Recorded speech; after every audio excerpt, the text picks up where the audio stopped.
So this is income tax assessment year 24 to 25, unit 4th important problem I am discussing today. So problem number 2. Those who don't have the textbook, just take a screenshot. I am not reading the whole question, just the important points from the question. I am directly starting the problem solution. So this is the problem number 2. In this what will happen, ये problem में आपको जो है ना particular amount profit and loss account दे देते हैं और थोड़े एडजस्टमेंट्स रहते। ठीक है, आपको फर्स्ट ईयर का फाइनल अकाउंट्स का प्रॉफिट एंड लॉस अकाउंट याद है ना। रेवेन्यू पूरे एक्सपेंडिचर्स जो भी रहते थे अपन डेबिट साइड में लेते थे, और जो भी इनकम रहती थी वो क्रेडिट साइड में, कमीशन रिसीव वो। तो यहाँ पर आपको अब ये चैप्टर में इनकम फ्रॉम बिजनेस और प्रोफेशन में क्या करना रहता, ठीक है, इन एडमिजेबल एक्सपेंस को फाइंड आउट करना रहता। आपको ये नेट प्रॉफिट जो दिए ना 6,54,000 लास्ट में, जो प्रॉफिट एंड लॉस अकाउंट के लास्ट में जो नेट प्रॉफिट रहता, उससे प्रॉब्लम आपको स्टार्ट करने का रहता। उसके बाद ये प्रॉफिट एंड लॉस अकाउंट में जो भी एक्सपेंसेस रहते हैं, ठीक है, ये एक्सपेंसेस को अपन क्या बोलते हैं, यहाँ पर जो है सो रेवेन्यू एक्सपेंडिचर एक्चुअली लेने का रहता प्रॉफिट एंड में, लेकिन यहाँ पर एक मिस्टेक रहती, गलती रहती, income tax, because according to income tax we are doing the problems now. तो इनकम टैक्स रूल्स के हिसाब से क्या रहता, बिजनेसमैन को इनकम टैक्स के रूल के हिसाब से थोड़े एक्सपेंसेस यहाँ पर नहीं लेने के रहते। ठीक है, उनके पर्सनल एक्सपेंसेस जो भी रहते, कैपिटल एक्सपेंसेस जो भी रहते, ये प्रॉफिट एंड लॉस अकाउंट में नहीं दिखाना रहता, लेकिन थोड़े बिजनेसमैन यहाँ पर दिखाते। तो अपने को वो करेक्ट करने का है। ठीक है, इनकम फ्रॉम बिजनेस सही उनकी कितनी है अपने को मालूम करने का है। तो इसके लिए अपने को क्या करने का रहता, ये आपको समझ में आ गया ना। क्वेश्चन तो कैसा रहता, प्रॉफिट एंड लॉस अकाउंट रहता आपको, और कुछ एडिशनल इन्फॉर्मेशन रहती, एडजस्टमेंट जैसा रहते थे ना वैसा। So in this way you have to do the problem, ऐसा जो है सो आपको सॉल्यूशन करने का रहता। Computation of income from business of Shrimati Pushpalata, जो भी एसएससी है ना उनका, for the assessment year 2024 to 25 you have to write, year 22 to 23, it is not 24 to 25 आपको लिखने का है। ठीक है, now next particulars, amount columns रहता। पर्टिकुलर्स में देखिए net profit and loss account बोल के, जो भी आपको क्वेश्चन में यहाँ पर प्रॉफिट देते ना, वो प्रॉफिट आपको यहाँ पर ऑटर कॉलम में लिख लेने का रहता 6,54,000। Then what you have to do, inadmissible expenses बोल के, जो भी उनके पर्सनल से रिलेटेड, ठीक है, उनके घर के खर्चे जो भी रहते बिजनेस से नहीं रिलेटेड है ना, वो चीज़ों को अपने को या नेट प्रॉफिट में अब ऐड करने का रहता। क्या करना रहता, वो एक्सपेंसेस को अपने को आइडेंटिफाई करके ऐड करना रहता। एंड दीज पर्सनल एक्सपेंसेस, और जो भी उनके रहते हैं उसको इनएडमिसेबल एक्सपेंसेस अपन बोलते। यहाँ पर देखिए आपको ये प्रॉब्लम में अब सैलरी तो देने का रहता ना हर बिजनेसमैन को, तो वैसे यहाँ पर पर्सनल सूट, पर्सनल बोल के है ना, वो अपने को लेने का रहता है। इनकम टैक्स पर्सनल है। मोटर कार एक्सपेंसेस जो है सो का attribute to business person, 50% business के लिए है कहते, तो 50% पर्सनल हो जाता, पर्सनल लेने का अपने को। बर्थडे पार्टी उनकी चिल्ड्रन के लिए, उन्होंने बर्थडे पार्टी कर रहे हैं, तो वो एक फैमिली के लिए एक्सपेंस है ना, तो यहाँ पर अपने को बिजनेस में नहीं रहता, वो अपने को यहाँ पर लेने का रहता है, ऐड करने का। Annual tax of the shop हो तो बिजनेस है, तो बिजनेस से रिलेटेड एक्सपेंसेस नहीं लेना है अपने को, पर्सनल एक्सपेंसेस लेने का रहता। ठीक है, good and service tax business का रहता, इनकम टैक्स पर्सनल रहता, मालूम है ना आपको, इनकम टैक्स पर्सनल है। Goods and service tax business से रिलेटेड रहता वो। और बैड डेब्ट्स के लिए आपको जो है ना क्वेश्चन में दूसरे प्रॉब्लम से बहुत सारे एडजस्टमेंट्स रहते हैं। अगर एडजस्टमेंट में आपको कुछ भी नहीं है तो बैड डेब्ट नहीं लेने का है, बैड डेब्ट से रिलेटेड। ठीक है, अगर बैड डेब्ट से रिलेटेड सम इन्फॉर्मेशन अगर आपको कुछ मिल रही तो लेने का रहता। प्रोविजन फॉर डॉटफुल डेब्ट्स इनएडमिसेबल होता। ठीक है, ये चीज़ें आपको देखने का है। इन डिप्रीज, तो यहाँ पर देखिए अब इनएडमिसेबल एक्सपेंस में पर्सन, मोटर कार के 50%, income tax, birthday party, rent भी एक्चुअली नहीं आता, लेकिन ये प्रॉब्लम में रेंट सबलेट, उन्होंने रेंट जो इन्हों दूसरों को दे रहे ना, इन्हों क्या कर रहे, थोड़ा पोर्शन जो है सो रिसीव कर रहे, दूसरों को रेंट पे दे के 2,000 रुपीज़ रिसीव कर रहे। ठीक है, तो वो 2,000 रुपीज़ उनके क्या हो गए, यहाँ पर पर्सनल के जैसा हो गया वो। तो यहाँ पर अपने को इसलिए रेंट 18,000 में से 16,000 उन्होंने दूसरों को दे रहे, 2,000 जो एक्स्ट्रा रिसीव कर रहे वो अपने को यहाँ पर बताने का रहता। Provision for doubtful debts and depreciation, ये समझ में आ गया ना। बाकी की ये चीज़ें अपने को नहीं लेने का है। दूसरे टेलीफोन एक्सपेंस, ये जो भी है उनका सैलरीज हुई है वो बिजनेस से रिलेटेड है वो। ये एडमिसेबल एक्सपेंसेस को यहाँ पर फर्स्ट कॉलम में ले लेके इसका पूरा टोटल करके आपको यहाँ डालना है। फिर ये नेट प्रॉफिट और ये दोनों को ऐड कर देना, 7,23,800 आ जाता।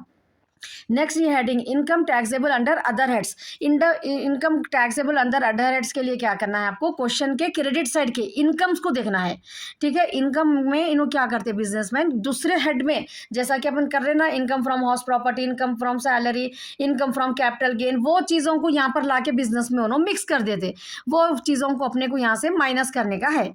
तो यहाँ पर क्या है, बिजनेस का रेंट का तो देख लिया, profit on sale of old machinery sale करे, profit on sale of empty bag business के रहते। ठीक है, बैड डेब्ट्स अलाउड अर्लियर बोले तो नहीं लेना, डिस अलाउड रहा तो बैड डेब्ट्स अर्लियर का लेने का रहता। तो यहाँ पर अपने को एक ही चारा profit and sale of old machinery ये माइनस कर देने का रहता। नेक्स्ट है आपको expenses and losses allowed as per IT rules. IT rule के हिसाब से ये डिप्रिसिएशन ये चीज़ें जो है सो उनको अलाउ है, वो यहाँ पर माइनस करने का है। तो यहाँ पर डिप्रिसिएशन अपने को एडजस्टमेंट में दिए ना, डिप्रिसिएशन 58,000 वो डिप्रिसिएशन लेना है, और part of the sale export good during foreign exchange rate loss suffered, ये लॉस लेने का है अपने को। ठीक है, लॉस सफर्ड ये दोनों अमाउंटों को ऐड करके माइनस कर देना है। तो आपको जो है सो यहाँ पर इनकम फ्रॉम बिजनेस आ जाता। इनकम फ्रॉम बिजनेस आने के बाद उसमें से short term capital gain, sale of machinery का जो अमाउंट रहता वो long term capital gain, short term capital gain रहता।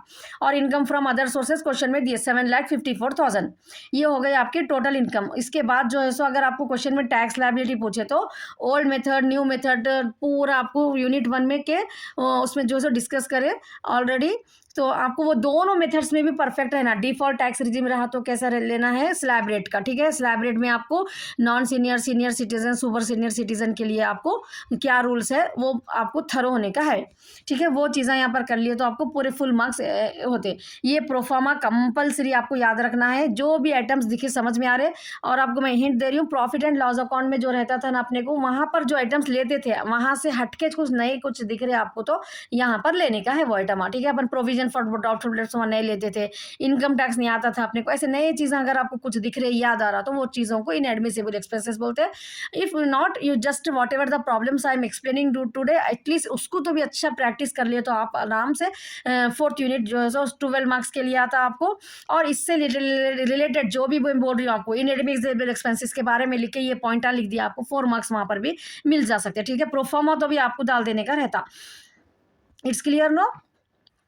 नेक्स्ट इंपॉर्टेंट प्रॉब्लम आपको प्रॉब्लम नंबर 3 है। ठीक है, इसमें भी अपने को प्रॉफिट एंड लॉस अकाउंट दे दिए, and expenses of own building expenses, depreciation दिए, एंड एडिशनल इंफॉर्मेशन है।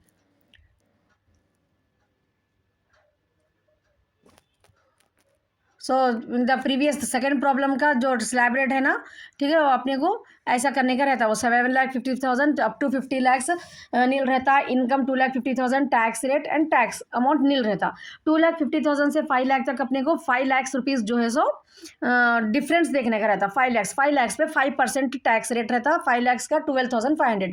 फिर जो भी टू बैलेंस हो गया अप टू 5 लाख से अपने को बैलेंस तक 7,54,000 है ना, तो ऑलरेडी 5 लाख तक अपन कैलकुलेट कर लिए, तो 2,54,000 बैलेंस बचा। इसके ऊपर जो है सो 20% है रेट। ये आपको फर्स्ट यूनिट में ये रेट्स मालूम होते। ठीक है, तो यहाँ पर अपने को 5,09,060 रुपीज 63,460 आ गया। इसके ऊपर 4% हेल्थ एंड एजुकेशन से हर एक का कंपलसरी रहता। Now we are doing round figure, so 66,000 we are getting. Income from business, this is the third problem working notes actually. No, third problem में देखिए आप लोग, आउटस्टैंडिंग बोनस आपका एडमिसिबल एक्सपेंसेस है। Capital repair building, capital expenditure to building, capital के जो भी आते हैं वो भी इनएडमिसिबल में आता है। Income tax, security transaction tax, depreciation on land, depreciation on investment. अब यहाँ क्वेश्चन में देखिए आप बहुत सारे डिप्रिसिएशन अपने को दिए, लेकिन जो है सो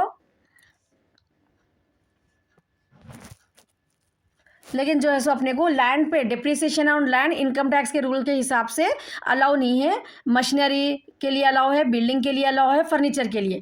लैंड के लिए और इन्वेस्टमेंट के लिए डिप्रिसिएशन अलाउ नहीं है, इसलिए ये दो डिप्रिसिएशनों को अपन जो है सो यहाँ पर इनएडमिसिबल एक्सपेंसेस में लेने का है। ठीक है ना। इनकम फ्रॉम अदर हेड्स के लिए dividend on shares, income tax refund, profit on sale of machinery, ये चीज़ें अपने को कहाँ देखना रहता है, income tax under other heads.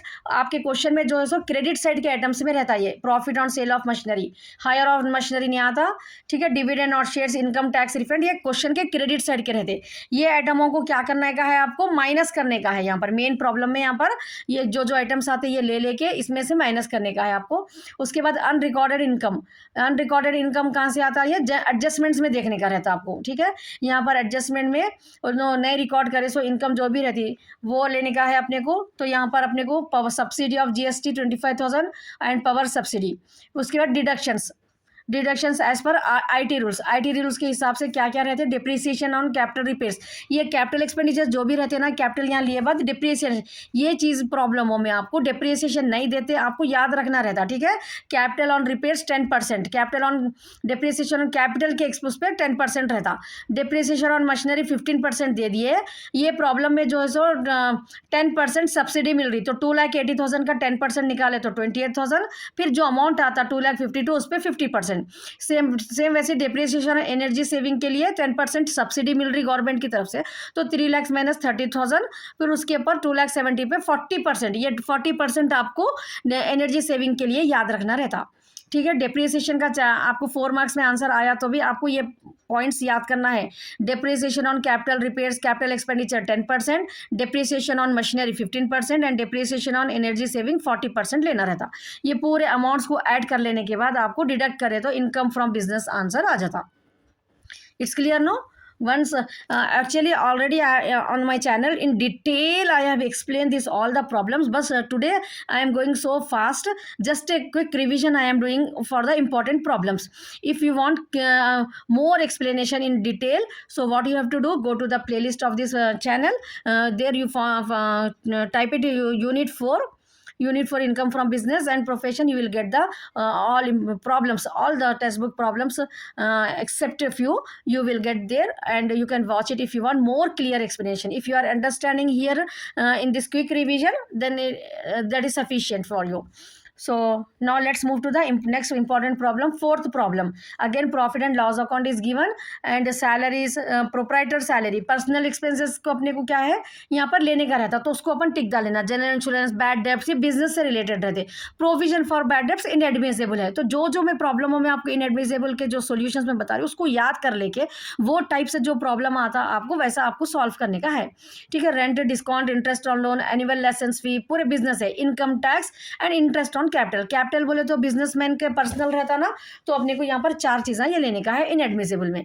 उसके बाद क्या करना रहता, ये क्रेडिट साइड में ये लेने का है, कमीशन नहीं लेना है अपने को। Profit on sale of long term investment, bad debts recovered, allowed रहा तो नहीं लेना है, डिसअलाउड रहा तो लेने का है, ठीक है। उसके बाद जो है सो एडजस्टमेंट्स में आपको देखने का रहता है जो चीज़ें आने के रहते हैं। यहाँ पर अपने को proprietor salary, provision, in this way you have to, 4th unit का प्रोफार्मा ऐसा रहता है, computation of income from business, ठीक है। नेट प्रॉफिट, ये पूरे 4 हेडिंग्स जो भी है आपको याद कर लेने का है। उसके आइटम्स जो रहते हैं ना अंदर के पर्टिकुलर नहीं रहते, आप लोग चेक करिए अपने क्वेश्चन के हिसाब से अपने को वहाँ पर आते, तो वैसा आपको प्रैक्टिस कर लेने के बाद क्वेश्चन को देखने के बाद अपने माइंड में सेट कर लेना है कि ये चीज़ें इनएडमिसिबल होती, ये प्रॉब्लम से रिलेटेड। तो प्रोप्राइटर, पर्सनली, कैपिटल, ये चीज़ें आती है, ठीक है ना। इनकम टैक्स, थोड़ी चीज़ें गौर करो आप लोग, रिपीटेड है। So if you going on doing the practice of some problems no, easily you will get it. So proprietor salary, provision for doubtful debts, income tax, interest on capital, interest on purchase of asset, personal loan, prepaid insurance, ये अपने को जो है so adjustment में दिए सो है, तो prepaid insurance, this all you have to take it. ये रेंट पेएबल का देखिए यहाँ पर एक point, rent payable 750 per month है, ठीक है। 750 को आप लोग इंटू 12 कर लेना, 9,000 आता, तो 9,000 में नो एक्चुअली रेंट कितना पे करे बोल के दिए बता रहे अपने को क्वेश्चन में। यहाँ पर देखिए आपको रेंट 7,000 है, तो 2,000 रेंट जो है ना वो आउटस्टैंडिंग रेंट है, वो ऐसा कैलकुलेट करना रेंट का। एडजस्टमेंट में अगर दिए तो लेने का रहता, तो रेंट यहाँ पर आपको 750 पर मंथ है, इंटू 12 करे तो 9,000, लेकिन उन्होंने एक्चुअली रेंट कितना पे करे 7,000 करे, तो 2,000 आउटस्टैंडिंग रेंट बोल के आपको यहाँ पर deduction allowed as per interim इसमें 2,000 लेने का है। नेक्स्ट है आपका डिप्रिसिएशन, एडजस्टमेंट में है, ये भी अनरिकॉर्डेड इनकम क्रेडिट साइड से लेने का रहता। And profit on unrealisable gift from distributors, ये भी जो है सो अपने को अनरिकॉर्डेड इनकम है, गिफ्ट फ्रॉम डिस्ट्रीब्यूटर एडजस्टमेंट में दिए तो आपको ऐड कर लेने का रहता।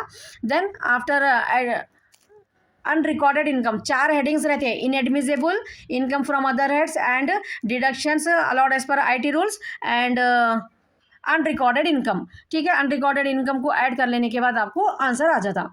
ठीक है, how much you got 2,76,000। Income from business आपको 2,17,760 आया। कैपिटल गेन जो है सो long term capital gain, sale of investment जो रहता है ना लॉन्ग, तो टोटल इनकम, तो आपको क्वेश्चन में जो है सो जो भी क्रेडिट साइड में जो दे रहे हैं ना आपको short term capital gain long, वो इनकम फ्रॉम बिजनेस में ऐड करने के बाद, ठीक है ना, again and again I am saying, add करने के बाद आपको टोटल इनकम आती, उस पर आपको जो है सो टैक्स निकालना रहता।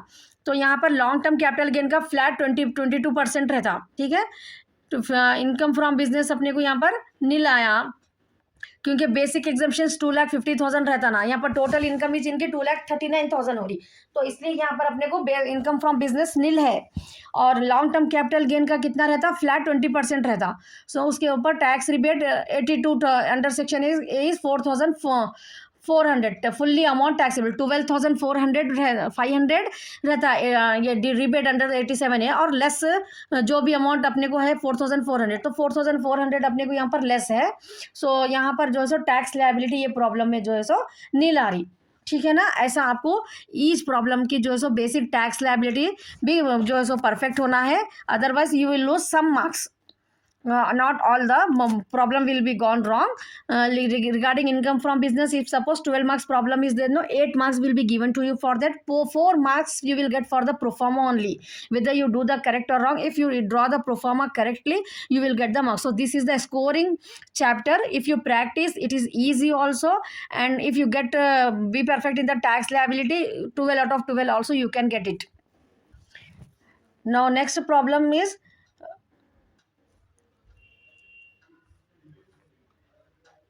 This is next fifth problem. In the fifth problem, loss on sale of land. ठीक है, loss on sale of land, life insurance premium, इनके पर्सनल एक्सपेंसेस है। ठीक है, कैपिटल और personal, loss on sale of land अपन नहीं लेते थे ना प्रॉफिट एंड लॉस में, यहाँ पर इंक्लूड है। तो ऐसे चीज़ें जो अपन वहाँ पर नहीं लेते थे फाइनल अकाउंट्स में, वैसे नई चीज़ें अगर आपको कुछ दिख रहे तो वो आपके एडमिसिबल एक्सपेंसेस रहते, और उनके पर्सनल एक्सपेंसेस, पिलग्रिमेज एक्सपेंसेस। ठीक है, होली प्लेसेस को अगर जा रहे तो उनका पर्सनल एक्सपेंस है वो, यहाँ पर बिजनेस में नहीं ऐड करना, लेकिन उन्होंने ऐड करे तो अपने को जो है सो यहाँ से इनएडमिसिबल एक्सपेंसेस में दिखाने का रहता। ठीक है, interest on bank loan, profession tax, general insurance, guest house expenses, law charges, ये पूरे house hold expenses, house hold उनके घर के खर्चे हैं, ये पर्सनल है तो लेना है अपने को। Provision for doubtful debts, interest on capital, provision for depreciation, provision for income tax, net profit से प्रॉब्लम स्टार्ट करना रहता। एंड टैक्स डिडक्टेड सोर्स लेना है आपको, rent from house property, income from other sources, दूसरे सोर्सेज की income को अगर उन्होंने यहाँ पर इंक्लूड कर लिए तो अपने को माइनस करने का है, तो रेंट फ्रॉम हाउस प्रॉपर्टी। ठीक है ना, एडजस्टमेंट में क्या दिया उनके, टोटल डेटा, एक डेटा 6,500। हाँ, बैड डेट्स आपको मैं बोली ना नहीं ले रहे अपन, लेकिन अगर ऐसा दिए तो राइट ऑफ करना चाह रहे हो कस्टमर कर तो लेने का रहता। ठीक है, ऐसा एडजस्टमेंट में कुछ रिलेटेड इन्फॉर्मेशन दिए तो अपने को लेने का है। Annual income tax actually during the year and depreciation allowable 30 as per IT rule, deductions में लेना। Depreciation expenses include 5,000 spent on special advertising, expand करने के लिए बिजनेस के, तो बिजनेस एक्सपेंडिचर होता है वो इग्नोर कर देना उसको। ठीक है, रेंटेड बेसिस पे 24,000 रेंट रेट इंक्लूडेड है। So the premises during the year cash purchase करे 42,000 का, क्रेडिट कार्ड से पेड करे तो क्रेडिट कार्ड से पेड करे तो इग्नोर कर देना। 20,000 से जो भी अमाउंट रहता ज़्यादा, अगर उसको इलेक्ट्रॉनिक मोड से पेमेंट करे तो छोड़ देने का रहता, इग्नोर करना रहता। अगर कैश करे पेमेंट तो पूरा अमाउंट लेने का रहता आपको।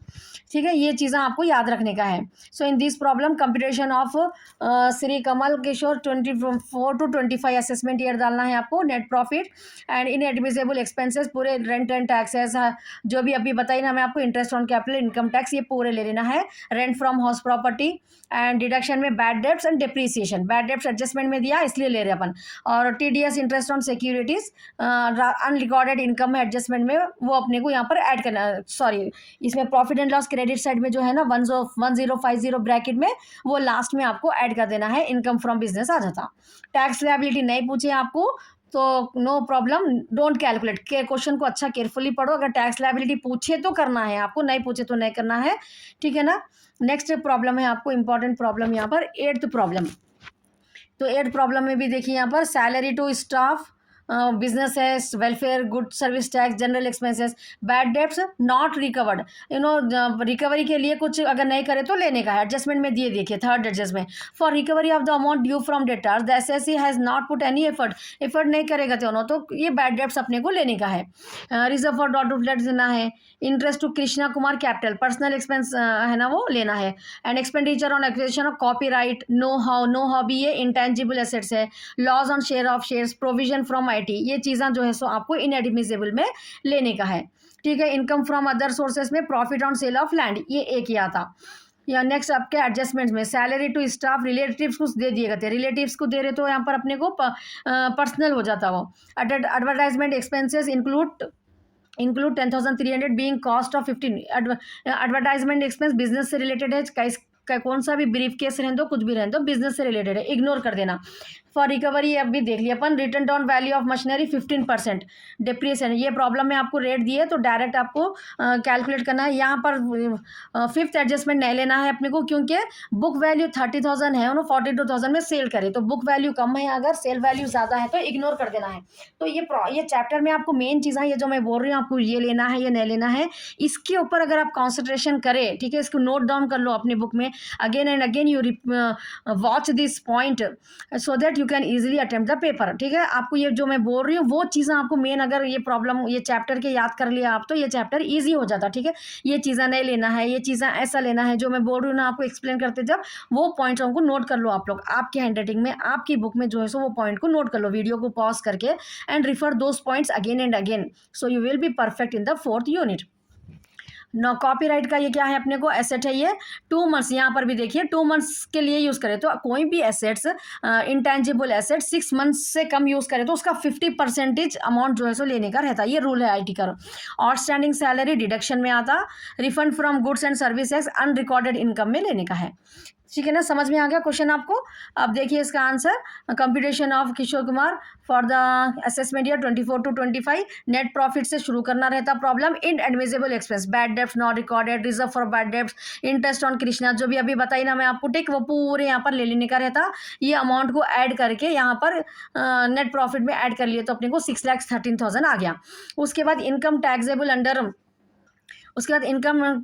अंडर जो है सो अदर हेड्स अपने को यहाँ पर सिर्फ profit on sale of land है। ठीक है ना, profit on sale of land, so only one item we have to take it.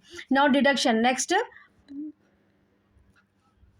है अपने को deduction as per IT rules के हिसाब से डिडक्शंस क्या क्या है अपने को,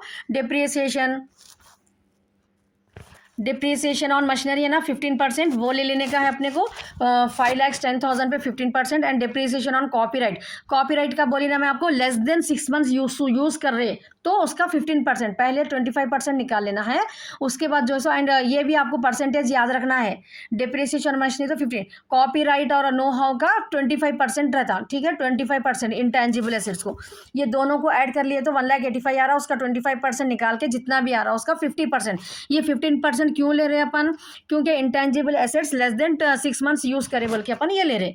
ठीक है ना, समझ में आ गया। नाउ आउटस्टैंडिंग सैलरी, उसके बाद रिफंड फ्रॉम वो ऐड कर लेना है अनरिकॉर्डेड इनकम में, you will get the answer income from business. Now next important problem है आपको 9th प्रॉब्लम। ठीक है, 9th प्रॉब्लम में भी आपको इनकम एंड एक्सपेंडिचर अकाउंट दे दिए, जो भी पर्सनल रहते हैं। ठीक है, फैमिली प्लानिंग के, income tax, gratuity to staff, reserve for staff है ये, लेकिन एडजस्टमेंट में है बल्कि ये लेने का है, reserve for bad debts, reserve for payment, जो भी रिजर्व रहते, एंड इनकम यहाँ पर interest on bank deposit, profit on sale of equity shares, two sides के अपने को लेने का है यहाँ पर के। उसके बाद जो है एडजस्टमेंट में salaries include to Mrs Anil Kumar एक स्टाफ के जैसा काम कर रहे हो तो उनकी सैलरी जो है सो पर्सनल नहीं होती, वो बिजनेस से रिलेटेड रहती। मिस्टर अरुण कुमार की सैलरी जो है सो बिजनेस पर्सनल होती। ठीक है। Salary to staff include salary to Naveen, ये भी अपने को लेने का रहता। Sale of transaction 1 lakh is not recorded, profit 10%, तो अब यहाँ पर अपने को अनरिकॉर्डेड इनकम बोल के 1 लाख का 10% ऐड करके लेने का है। ये gratuity paid to 20% in excess of, इसलिए ग्रेच्युटी का अपने को लेने का एडजस्टमेंट में दिए बोल के। So like this you have to do the problem. Family जो भी कंप्यूटेशन डाल के पर्टिकुलर अमाउंट ये family planning, income tax, gratuity, staff 20%, 90,000 का 20%, reserve for birth, reserve for income tax, proprietor salary, mister Naveen की सैलरी, ठीक है, ये पूरे यहाँ पर अपन ले लिए। उसके बाद income untaxable under other rates, interest on bank profit, credit side का लेना रहता है। ये अनरिकॉर्डेड इनकम, सिंपल प्रॉब्लम है ये, ठीक है ना। सो कैप ग्रॉस टोटल इनकम कैसे आती है देखिए, income from business, income on bank deposit, capital gain, ये पूरी ऐड करें तो अपने को ग्रॉस टोटल इनकम आती। अगर क्वेश्चन में ग्रॉस टोटल इनकम पूछे तो इतना करने का रहता आपको। नेक्स्ट है आपका 15th problem, important problem, consultation fee. इसमें देखिए रिसिप्ट एंड पेमेंट है, एक न्यू टॉपिक यहाँ पर अपने को आया सो है। इनकम एंड, या जब अभी तक प्रॉफिट एंड लॉस आ रहा था, अब यहाँ पर जो है सो आपको रिसिप्ट एंड पेमेंट है। तो रिसिप्ट एंड पेमेंट में क्या करना रहता है, जो भी प्रोफेशन है उनका, उनके जो एक्सपेंसेस है प्रोफेशन के वो लेना, दूसरे नहीं लेना, पर्सनल को छोड़ देना, ऑपोजिट रहता, ठीक है ना। यहाँ पर तो यहाँ पर ये कौन है, ये प्रोफेशन इनका क्या है देखिए, यहाँ पर पहले क्वेश्चन में अच्छा देख लेना कौन है, डॉक्टर है, तो डॉक्टर को कंसल्टेशन फी, विजिटिंग फी, ये तो उनकी आते थे ना, तो ये पूरे उनके ले लेना। सेल ऑफ मेडिसिन करे तो क्या क्या आया, नेट प्रॉफिट नहीं रहता इसमें, डायरेक्टली रिसिप्ट और पेमेंट से शुरू करना रहता प्रॉब्लम। रिसिप्ट ले लिया अपन, उसके बाद पेमेंट्स, इनके क्या क्या एक्सपेंडिचर है पेमेंट साइड में देख लेना। एम्बुलेंस, एक डॉक्टर को क्या क्या एक्सपेंडिचर होता है वो पूरा ले लेने का रहता, ठीक है। ये पूरे ले लेने के बाद रिसिप्ट में से पेमेंट्स को माइनस कर देना। Next deduction, depreciation on machinery. अब यहाँ पर depreciation on building, depreciation on machinery, ये जो है सो अपने को यहाँ पर जो भी एसेट्स रहते हैं, stock of medicine at the end 12,000, ये परचेज ऑफ मेडिसिन में से माइनस करना। At the beginning values of machinery की, इसकी वैल्यू दिए ना आपको, इस पे जो है सो यहाँ पर आपको रेट्स याद रखने का है। डिप्रिसिएशन ऑन मशीनरी 15%, बिल्डिंग का 10%, फर्नीचर का, depreciation of life saving equipment का 40% और बुक्स का 40%। ये डिप्रिसिएशन के रेट्स आपको याद रख लेना है, अगर प्रोफेशन का प्रॉब्लम आया तो ये पूरे डिप्रिसिएशन को लेके जो है सो ये आंसर आए सो उसमें से माइनस करे तो आपको इनकम फ्रॉम प्रोफेशन आ जाता, ठीक है ना। नाउ नेक्स्ट विल सी, और एक अपने को डॉक्टर का ही प्रॉब्लम है, यहाँ पर भी डॉक्टर के उसमें जो है क्या रहता है आपको, रिसिप्ट एंड पेमेंट, उनके जो भी एक्सपेंसेस रहते हैं, ठीक है, रिसिप्ट एंड पेमेंट, उनके जनरल एक्सपेंसेस, पेमेंट्स पूरे। उसके बाद डिडक्शन, डिडक्शन इंपॉर्टेंट है मेन, आपको रिसिप्ट एंड प्रॉब्लम में आपको ये चीज़ों को आप लोग नोट कर लीजिए, स्क्रीनशॉट ले लो इसको। ये परसेंटेज आपको क्वेश्चन में नहीं देते, आपको याद रखना है। Depreciation on machinery 15%, building 10%, depreciation on furniture, life saving का 40%, बुक्स का 40%, expenditure on bomb blast incident, ये एडजस्टमेंट में दिए अपने को, ये पूरे ले लेने का रहता। उसके बाद amount receive from private nursing home, ये ऐड कर देना लास्ट में, ठीक है ना। ये इनकम फ्रॉम प्रोफेशन ईजी रहता है, लेकिन आपको थोड़ी चीज़ें इसमें याद रखने का है, उनके पर्सनल कोर्स रहते हैं अपने को वो लेने का है। डॉक्टर एक प्रोफेशन के रिलेटेड क्या रहते हैं अपने को वो लेने का रहता अपने को यहाँ पर, ठीक है। और ये डिडक्शंस इंपॉर्टेंट रहते हैं, इसमें डिप्रिसिएशंस लेने का रहता, डिप्रिसिएशंस क्या क्या है सो, और एक्सपेंडिचर जो भी उनका नई रिकॉर्ड करे वो एक्सपेंडिचर को यहाँ पर रिकॉर्ड करना रहता है। और लास्ट में अनरिकॉर्डेड इनकम कुछ एडजस्टमेंट में दिए तो वो आपको लेने का रहता। It's clear no. So this is the brief summary I have given. If you are satisfied with my teaching, I am doing a lot of hard work. I am nearer to get the 1,000 subscribers. So each and every student's this subscription is important for me. So please subscribe to my channel at this moment. Especially you have to help me. So a small help I want from you all, and all the best for your exams. Watch all the videos relating to the income and income tax subject. You are not going to fail in this particular subject if you watch all my videos from the starting. Since last 5 months I am uploading, I am doing a lot of hard work, and now at this moment the students who are new to my channel, especially I am making these videos for you people only. So you don't forget to subscribe my channel, and whatever the summaries I am giving, no overall summary, at least if you watch perfectly 2-3 times, and you will pass into the exam. No, I'm not leaving any chance. Theory questions also I am going to explain you, and every bit hint, whatever important for you to write this particular exam, I am providing you with the notes and all. If you want some notes and questions, you go to the Telegram channel also, you will find it there. And one more thing, important thing, I want to tell you that don't leave any section, attempt all the problems. It's clear. At least if you draw the proforma or that particular topic no, अब 4 topic का अगर आपको exam में question आप लिख रहे हैं, ठीक है, उसकी थियरी आपको समझ में नहीं आ रही, कुछ प्रॉब्लम भी समझ में नहीं आ रहा है, एटलीस्ट अपन जो ये करें ना, वो चीज़ों को तो भी आप जो है बॉक्स डाल के जो है प्रोफार्मा भी अगर आप प्रेजेंट करें तो आपको एटलीस्ट हाफ मार्क्स वहाँ पर आप गेन कर सकते हैं. But the important thing is that attempt whole paper. It if you watch my videos, then I am sure that you are not supposed to write didn't write anything. Something is better than nothing. Whatever the suggestion, whatever the points I am explaining you, at least you write down those points into the exam. Don't sit idle into the exam. Something you are going on writing whatever I am telling, important points related to that particular subject. It's clear, no? So brief idea I am giving you. Once again, all the best, and don't forget to subscribe the channel.